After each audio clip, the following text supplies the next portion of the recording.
This is the Roller Coaster Podcast, and I'm your host, Lucy Q. Life is a wild ride. It has twists and turns. It's scary, exciting, and downright fun. So throw your head back, arms in the air, and come along with me for the ride. Life is like a roller coaster, baby, baby. I wanna ride. Habits. What are they? How do our habits shape our days and our life? Joining me today is Ashley Parker, a clinical mental health counselor, to chat about how the things we do every day matter. Hi, Ashley. Hello. I'm so excited to be here. Thanks for having me. This is great. Habits is such an important part of our lives, but we often don't pay attention to them. We think that they're the bad habits, which they are, but we don't think about the good habits. Yes, 100%. Habits, you said it in your intro, right? Habits shape who we are. They shape how we show up in the world. They shape the direction we're going in the world. And I think that so much of our habits happen automatically, and we're not as present to the things we're already doing that are helping us be our best self, but also some of the things that we're doing that don't really help us to show up in our light and show up as our best self. So that's why I love habits so much. So this is going to be a fabulous conversation. So how does your story include habits and building new ones? Yes. So my name is Ashley Parker. I am the founder of Splash of Ash. So I got my master's in clinical mental health counseling. I graduated last year in May of 2020. And when I was in my clinicals working with real people with real struggles and real challenges, I found myself not loving what I was doing. I found myself wearing the therapist hat, but not really feeling like it's jacking me up, like, my heart's on fire, like I thought that it really would. So I found myself in this funky place, right? I'm about to graduate with my master's. The next step is to go on and pursue licensure for people, which is another 2 years after school, after you graduate. And I was like, I could either go on and continue with this, even though it doesn't jack me up, or I could pivot and lean in a different direction. I love connecting with people, right? Like this podcast world is so fun because I get to connect with amazing people like you. But I was like, how can I show up and still help with my degree that's not in this one-on-one counseling setting? And I think it really came at the perfect time because quarantine, right? We were just talking before this, you're still really in quarantine and COVID. And I used it as a time of self-discovery, right? Like, what can I do to pivot, help people? Where can I go? So I actually started a YouTube channel. It's gone now, so don't ask for those videos. I think there was like 2 or 3. Horrible. But I had somebody reach out to me and say, hey, what are you doing with, Splash of Ash? What's your vision? And it forced me to sit down and think, where do I want to go with this? What do I want to do? So I started a podcast and just this whole kind of brand to help inspire people to be their best. And it starts with the little things that we do every single day so you can change your life. My motto is change your everyday, change your life. This moment counts. What you do every single day matters. So that's kind of how I spun into this whole thing. What's really interesting is that you just shared something very important where you said you weren't sure what you were doing, but you just started the YouTube channel. And you may have only gotten 3 or 4 episodes in, realized that it just wasn't your thing. It wasn't working out. But the most important thing is that you started something and you tried. Yes. And I think that's what holds so many people back is starting. It doesn't make a difference how you start, just start something. 100%. And this goes for anything that we're trying, right? Whether you want to become an entrepreneur, whether you want to dive into the health world, whether you want like anything that you're doing, just start somewhere, anywhere. You want to get into the fitness world? Let's start with a 10-minute walk, right? What can you do right now in this moment that helps you get to where you want to be, that gets you to who you want to be? It also kind of starts with a vision, right? Goal setting. Where do we see ourselves in 5 years from now? Maybe that's too long. Where do we see ourselves at the end of this year, right? We're halfway through 2021, which is insane to think about. We're halfway through. Let's do a check-in, right? Like, are you where you want to be? Are you attacking your goals like you wanted? Maybe you didn't even set goals at the beginning of the year, right? Let's start now. Let's set some of those goals. Let's think about who we want to be, how we want to show up. There's so many things we can do with our life. Just start somewhere. And don't wait for January 1st. Nope. That's the biggest mistake, is people are, they set up this big to-do around New Year's resolutions, and it's a complete waste of time, in my opinion. And often what we'll do is we'll have this grand picture of what we want for our life, and we just want to rip the Band-Aid off and instantly think everything's going to be there the next day. And then reality sets in and we realize that it's change is hard and it can suck, but you just have to keep at it. And that's where our habits come in, right? It's also this idea, this quote, stop waiting for the Monday, right? Stop waiting for next summer. Stop waiting for the new year, right? Like life is happening right now. Like, this isn't a practice life. This isn't like you don't get do-overs, right? Like, this is it. So how can we show up feeling good, living our best lives, being who we want to be? And it starts with what we do every single day. Our habits, right? How we talk to ourselves, who we surround ourselves with. There's so many things that we can control. And I think that we miss that. We don't think that we can control, right? It's this idea that life is happening to us, not for us, but we can control a lot more than we think that we can.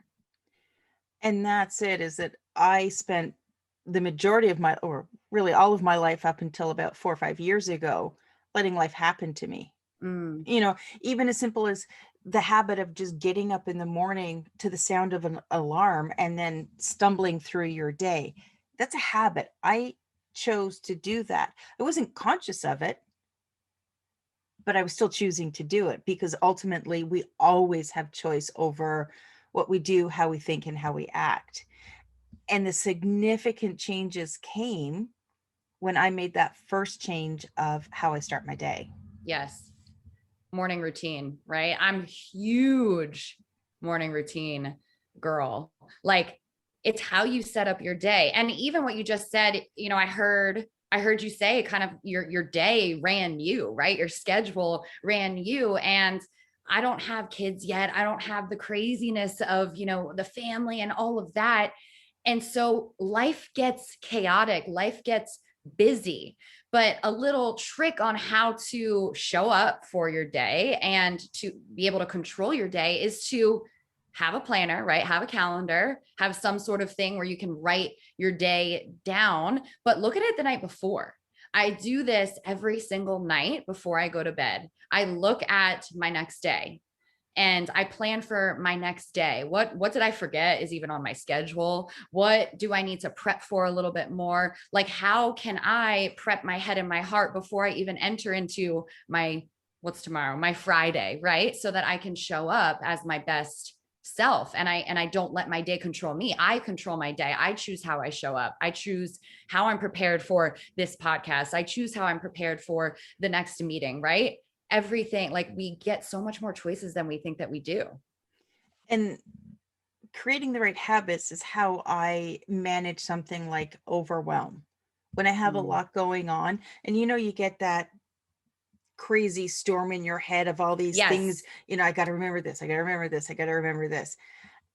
When I started being intentional and planning, and it doesn't have to be, I'm not one to say, at 1 p.m. on Friday, I am going to write this. I don't like that much rigidity when I'm doing something. But what I'll do is I'll make lists of, this is what I'd like to do on Monday, Tuesday, Wednesday, Thursday. I like to leave Friday open. There you go. I just like to have, mentally, I like to have that space. Friday, but I just fun do day. I do it as a checklist. But when I started doing it, I made the mistake of putting way too many things on my list and then never accomplishing them. Yeah. And I think you're hitting something so important. It's that everybody's different, right? Like how you like to plan out your weeks and how you like to plan out your days might be so different than what I like to do or what someone else likes to do, but it's finding what works. But you can't find what works unless you try things, right? It goes back to just start somewhere. Just start Give somewhere. give it a try. If it works, great, keep going. If you're like, this does not freaking work for me, then stop doing it, reevaluate, reassess. Like it's your life. Take ownership of your life and just start somewhere. And I totally related to you when you said that storm in your head. I call it when my brain is jumbled. I don't know. It's just like I say, oh my God, my brain is jumbled. And I just get a piece of paper and a pen out. I think there's like magic in real paper and like a pencil and a pen and just writing things down, whether it's my to-do list, whether it's how I'm feeling, but I have to do a brain dump sometimes because my brain is so jumbled. Well, that's it, is that you have to, you know, get it out of your head and get it on a piece of paper, because then you also stop using all of that energy with, I have to remember this. I have to remember this. Well, how about you just put it on a Post-it note Yes, and then you'll 100%. remember. Yes. It's just the little things that we do. And so if you're listening to this and you're feeling overwhelmed by habits, right? Where do I start? Where the hell do I start? How do I get control of my day, of my life, of my brain feeling jumbled, right? There's so many things going on. Let's start with the morning. How can we show up in the morning? How can we create 10 minutes of our day just for us in the morning? Does that mean we have to get up 15 minutes earlier than we usually do? Does that mean we have to make a cup of coffee and then go in a separate room for 5 minutes and just sit with ourselves and check in, right? Like, what do you have to do? What will work for you so you can just get that 10 minutes of a routine to ground yourself in that moment so you can best show up in the day for your family, for your business, for your career, like for all the things that encompasses a day. Start small, right? If you love avocado toast in the morning, let's make it a freaking ritual. How can we make it like the most fabulous avocado toast in the morning? Do that and start there and then build upon that, right? You have your whole thing that you do with your avocado toast. Great. What can we do next? Is it a gratitude list? Let's start there. 2 minutes and write down all the things you're grateful for. It doesn't have to be, right, like a whole hour of a morning routine. It can literally be 7 minutes long if that's all you have, right? And that's the important thing, is to do something. Start something, start somewhere, anywhere, but do something. Because, you know, it's easy to get caught up when you look at the grand picture that you have painted in your mind of who you want to be and what you want to accomplish. That's going to overwhelm anybody. Mm. And yet it's, you know, it can be tricky at first just to boil it down to, what is that first step? You may not know the 150 steps it's going to take you to get to where you want to go, but the first step. What can I do right now in this moment that gets me closer to who I want to be? That eliminates the to-do list that's for tomorrow, the to-do list that's for next week, the thing that is closest to the person I want to. No. What can I do right now, today, that will get me closer to that person? And if you ask yourself this, it might be wake up earlier. It might be go for the walk outside. It might be FaceTime a friend. It might be call my therapist, call my coach, right? There's something we can do right now that gets us closer. Let's focus on that. And I cannot remember who uses the analogy, but they talk about driving down the road at night. Your headlights will only show you so much. Yes. It doesn't mean that the rest isn't out there. It just means that you can't see it yet. You have to move forward so that you can see the next 100 feet. And it's the same way when it comes to, you know, for me, when it comes to creating a habit or a good habit, is, you know, you may not be able to accomplish everything that you want at the beginning. You know, you may not be able to, you know, swim a mile or run a marathon, but you can walk around the block. Yes. That's a mindset shift, right? Like focusing on the things that you can do instead of what you can't do, right? Instead of being bummed down that you can't run or if you can't run the marathon, but you can walk around the block, right? Like, let's focus on the things that we can do. Let's focus on the good. I'm telling you, the good gets better when you do that. And that is such a mindset shift. It's when we focus on the good, we're quieting down all the other noise that likes to come up in our head and our heart and tell us we can't do something, right? You're no good. So why don't you just not walk around the block because you can't run that marathon yet? No. Let's slow down, right? What is the first step to running that marathon? It's walking around the block. Let's do that, right? And finding gratitude in it. I think that when we focus and we shift our mindset to gratitude, and we look at life through a lens of gratitude, we're going to show up so much more consistently. We're going to show up in our light. We're going to show up with a better attitude. And I'm telling you right now, when you show up with an attitude of gratitude, as cliche and stupid as that sounds, you will continue to do that. You will continue. It's not just the action, the habit that matters. It's the vibration you show up in. It's the energy that you show up in to perform that habit consistently. That will give you that result, that will help you to get to that future you that you're striving to get to. Yeah, two of the things I'm really big on when it comes to habits is, as we said earlier, is taking those baby steps, but it's also celebrating your wins. And it doesn't have to be a big win.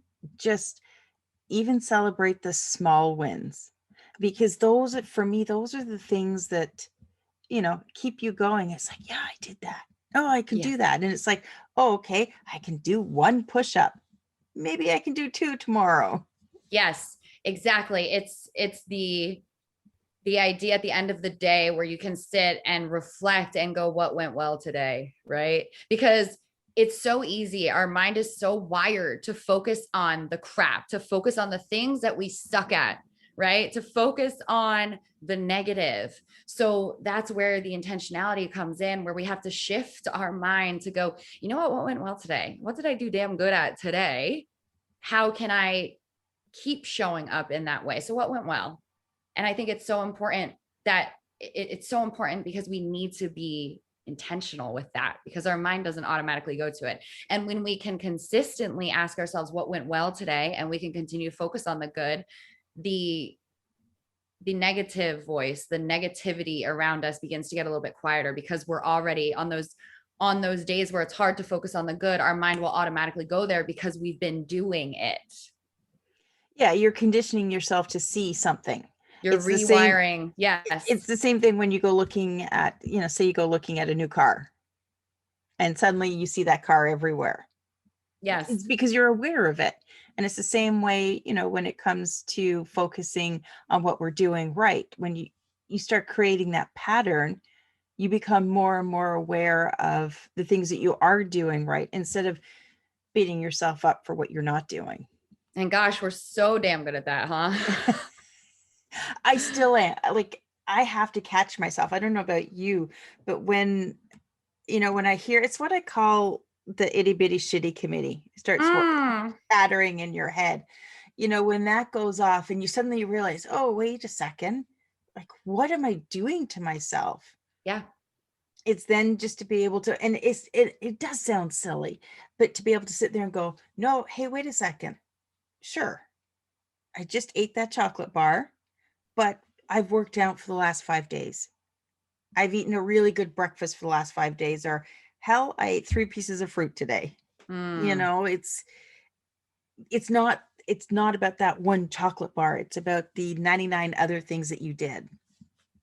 And we can always find them. We just have to look for them, right? We have to be present enough. We have to be self-aware to even know that our mind is going to the, oh gosh, I just ate the chocolate bar when I told myself today I was going to eat clean, right? Or whatever that thing is for you, that mess up is for you. We have to be aware of how our mind takes us down this negative thought spiral. That's the first step. And then we have to use the evidence, the good evidence, the positive evidence that says, you know what, even though my boss sent me that email and I did mess up, or I haven't been working hard enough, but I am a good employee still. And this is why, right? Like, here's the why behind, I am still a good employee. You know what? And I am working really hard at clean eating. And here's why, because yesterday I did this and this and this, and today I did this and this and this. There's evidence all around us. We just have to be willing to look, and we have to be willing to stop our mind from racing down that negative thought spiral. And gosh, it's so hard, but we have to be intentional with our self-talk. And something else I've been doing, which has been really helpful for me, is I am a huge advocate for moving my body, right? And in my workouts, it's so easy when I'm like on the treadmill, I'm running outside, to just be like, you know what, this freaking sucks. My body hurts. I'm getting tired, to just stop, just to quit, and just to let my mind, right, really dictate how my body is moving in that moment. And what I said to myself was, you know what I preach is affirmations, mantras. I am strong. I am powerful. And it's in those moments where your mind is telling you, you know, you're so slow, right? It's too hard. You can't do this. It's in those moments that I should be repeating my mantras, repeating my positive self-talk, so I can tell that itty bitty shitty committee to get the hell out of here, so that I can continue to show up. So in those moments where it's really hard, I've been saying to myself, I am strong. I am a badass. I am a rock star. I can do this. And I'm telling you, in those hard moments, when you coach yourself through that with positive self-talk, it makes a world of difference. So I encourage everybody to try that, whatever their hard is for them. If you're having a hard day right now, let's try to use some of our mantras, some of our positive self-talk to help us just move through the day. It helps. It really helps. It does. And for me, I have a particular yoga routine that I do as part of my health practice. And there's one part of it that I used to really hate. It's a pose called bird dog. I don't know if you know it. I don't. You're on your hands and knees. You put one arm out forward and the opposite leg out back. Yes. It's tough. It's not easy. And every time I got to that part, I'd be like grumpy and I hate this. So I started going, when I was doing it, I'd be like, I love this. I love this. I love this. I love this. I love this. I love this. And guess what? Now I love that part of my routine. There you go. And it makes really no does. sense. It really does work. It's like you're like tricking yourself, you know? Yeah. It's like the more you just, I love this, I love this, I am strong, I am capable, I am worthy, right? It really does begin to just become your second nature when things get hard, when life hits, when things happen, you're able to go, you know what? I can get through this because I have before, so I'm going to just do it again. Yes. And it's, you know, when it all comes down to it, it's about the stories we tell ourselves. And we're either choosing to tell ourselves stories that empower us and support us in our journey, or we're telling ourselves stories that aren't really going to be helpful. And we've chatted about this a little bit ago, but we can choose sadness or we could choose joy, right? We can choose negativity or we can choose gratitude. We have a choice every single day that we wake up. And so although on the hard days, it's very challenging to choose gratitude and to choose all the good things, but it's a choice. And you can find joy in your little cup of coffee if you really wanted to, right? Like sometimes I wake up and I'm just like grumpy and in a bad mood. You know, those days where you're just like, oh God, like yeah. I have, yeah, right? You're like, we all oh, have that's it. I'm done. Like, I'm done. I'm going back to bed, right? And then I make my cup of coffee. You know, it's actually funny. I just wrote an email on this. So I work at Orange Theory. My as I'm growing my business. The Hitchin. Yeah. Yes. Yeah. So I work there. It's literally across the street from my apartment. It's perfect for what I need right now. And we have a member who is always so happy. Every time I see him, he's just the happiest person. And I was doing check-in and I was like, oh, hey. And he goes, hey, how are you, Ash? And I was like, I'm pretty good today. How are you? And he goes, Ashley, I had the best cappuccino this morning. I'm having a great day. And I needed to hear that in that very moment, because I was feeling like this day is just going on forever. I'm ready to get out of here and to go home to my bed. And in that moment, I was like, dang, I needed to be a reminder. It is about the little things, right? This cappuccino that this guy had, it was like 6 o'clock at night. This guy had at 8 a.m. when he got into work was still making him smile that day. That was a choice, right? And we don't know how his day was. I wonder, maybe he had a hard meeting still, but he was still choosing gratitude and joy from that freaking cappuccino from the morning. Yeah, he wasn't remembering the bad meetings and the grouchy customer calls and the 100 emails. He was remembering Yes. how much he enjoyed his cappuccino. And he so genuinely meant it. Like he looked at me dead in the eyes and was like, this cappuccino was so good. And I was like, I needed to hear that You're today. like, I was dude, like, where's you know my what? cappuccino? Yeah. I'm like, can you bring me one next time? What the heck? Yeah, come on now. Share the joy. It is. It's the little things. And we can choose how we show up every single day. Every day we have a choice. And if for some reason you fall off the wagon with your habit, tomorrow's a new day. You get a chance to start all over again. 100%. I heard this phrase the other day when I was riding the Peloton bike, and the instructor said, if you had a chance to do it again, would you do it again? And would you do it better? And it got me thinking about this idea of when you wake up in the morning, it's a new opportunity. It's a new day to attack it, right? To attack it with joy and gratitude and abundance and love. And so every single day we wake up, we have an opportunity to do it again and to do it better. And I love this idea. Yeah. To do yesterday better today. Yeah. As a better you, right? There we go. Now, Ashley, what is the best way for people to connect with you? Yes. So I have an Instagram. On there I share just little pockets of joy and goodness. My handle is at @a_splash of ash. I have a website. It is splashofash.co. And on there, you can find my blog, which is filled with mental health and wellness tips. I have my podcast, which you can find on Apple Podcast and Spotify. It is Splash of Ash, the podcast. You can find me there sharing all the good things. I have a newsletter that you can be a part of on my website as well. And I have some merch. We're still balling on a budget. So we got a few sweatshirts left that say that say change your everyday, change your life. So website and Instagram and my podcast, that's where you can find me. Perfect. Well, if you are looking at connecting with Ashley, make sure you check out the show notes. I am going to have all of the links in there. And Ashley, thank you so much for joining me today. Thank you so much for having me. Thanks for listening to this episode of the Roller Coaster Podcast. Want to chat or share your ideas about today's show? Pop me an email at hello@therollercoasterpodcast.com. Don't forget to connect with me on Facebook and Instagram at The Roller Coaster Podcast. Our theme song, Roller Coaster, was performed by The Lucky Setback. Audio editing by the one and only Jeff Quigley of Quigley Creative. Life is like a roller coaster, baby, baby. I wanna ride, ride, ride, ride. Life is like a roller coaster, baby, baby. I wanna ride, ride, ride, ride, ride. Roller coaster. Ride, ride.